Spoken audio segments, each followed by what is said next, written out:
Bonjour à tous. Aujourd'hui, nous allons parler d'une notion qui énerve tout le monde. J'ai nommé les offres anormalement basses. Les offres anormalement basses, c'est avec le petit nom de les OAB. Donc, les OAB, ça énerve tout le monde. Pourquoi?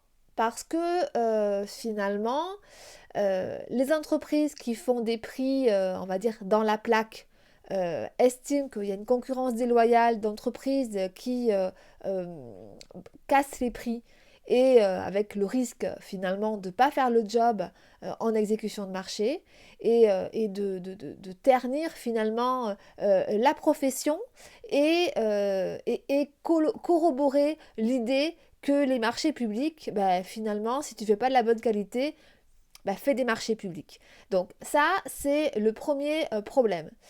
Pour l'acheteur, le problème aussi, c'est de se dire qu'il va avoir des problèmes au niveau de son chantier parce que une entreprise qui a des prix très serrés, très bas, très compétitifs, peu importe finalement le vocable qu'on utilise, euh, c'est un risque pour lui forcément que l'entreprise aille pas au bout de l'exécution du marché, on va dire, ou alors détériore un peu la réalisation des travaux ou du marché en essayant finalement de se récupérer pendant l'exécution du marché. Bref, l'acheteur aussi voit pas forcément d'un bon oeil une entreprise avec qui elle va devoir parlementer sans arrêt dès qu'il y a un petit quelque chose en plus à ajouter dans la prestation qui n'était pas prévu ou du moins qui n'était pas clairement indiqué dans le cahier des charges initial.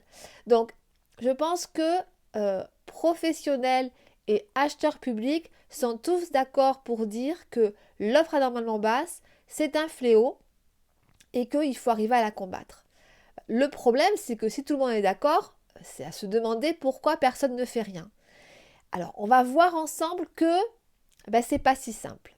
Si finalement on est tous d'accord et la réglementation s'est vraiment engagée sur la définition d'offres anormalement basses, alors l'offre anormalement basse, je vous le rappelle, c'est une offre qui est manifestement sous-évaluée et de nature à compromettre la bonne exécution du marché.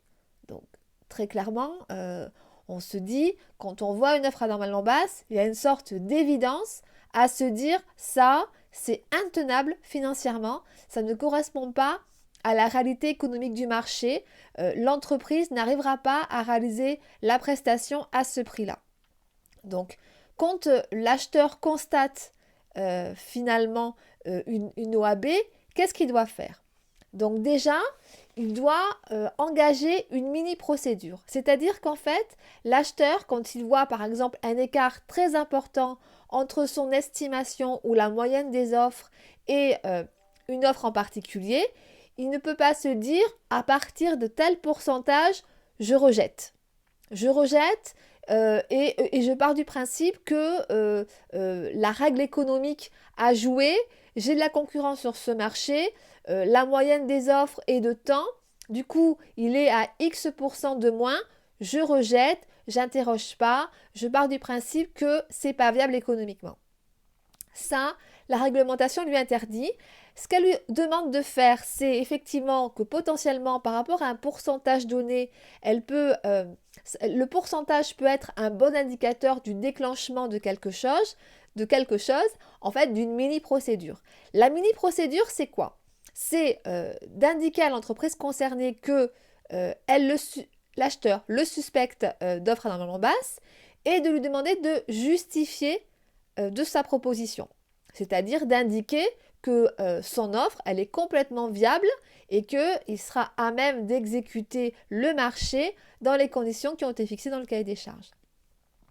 Donc, l'entreprise doit justifier et l'acheteur doit examiner la justification qui est produite. Donc, ce qui est sûr, c'est que la confirmation de l'offre n'est pas une justification suffisante. Le fait également de dire que le candidat dise qu'il a une grande expérience en la matière n'est pas une condition suffisante. N'est pas une justification suffisante. Le fait aussi de dire, je m'y perds,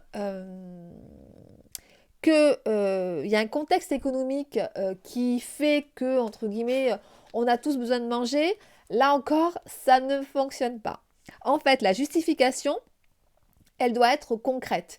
Et concrètement, elle doit amener des facteurs qui permettent à l'acheteur de se convaincre que l'entreprise elle est en capacité de réaliser cette prestation compétitive.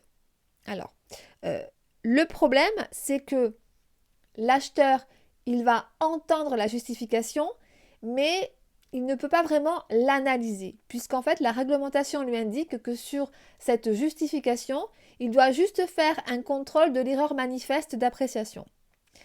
Et c'est là, en fait, le problème. C'est que, très clairement, autant l'acheteur peut poser des questions très précises sur comment le candidat à l'entreprise forme le prix, autant euh, l'entreprise, elle peut, elle peut doser finalement sa réponse en indiquant, je te donne des éléments, mais je ne te donne pas tous les éléments parce que je considère que certains éléments, ça concerne mon secret des affaires.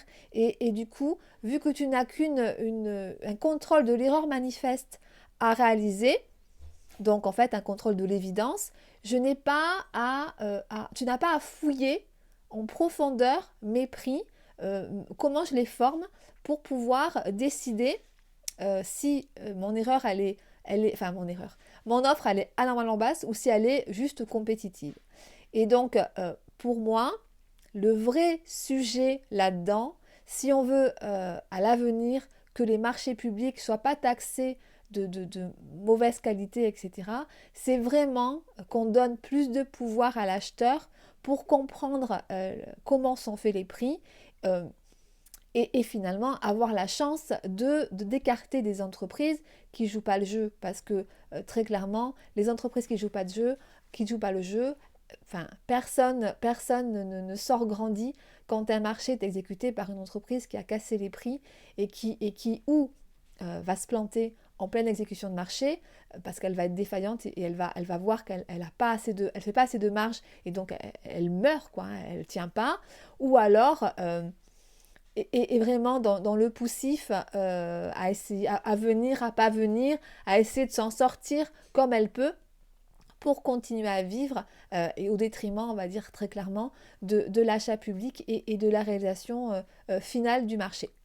Voilà, donc je vous ai fait un petit éclairage sur l'offre anormalement basse. L'idée, c'est pas de dire pauvre acheteur, il n'a pas les moyens, c'est de comprendre vraiment pourquoi les marchés publics sont taxés de course au prix bas et de voir finalement que l'acheteur, il n'a pas forcément toutes les mains libres pour rejeter ce type d'offre. Par contre, ce qui est sûr, c'est que qu'il le rejette ou qu'il ne les rejette pas, il est responsable de sa décision et il peut être inquiété dans les deux sens s'il rejette à tort ou s'il admet à tort. Ben, c'est vraiment un jeu du qui perd, comme je vous l'ai dit, en matière, enfin je ne vous l'ai peut-être pas dit, mais je crois que je l'ai dit dans un post cette semaine, en matière de réponse au marché public, le pot de fer, c'est pas l'acheteur, c'est l'entreprise. Voilà, à très bientôt pour d'autres aventures. Au revoir.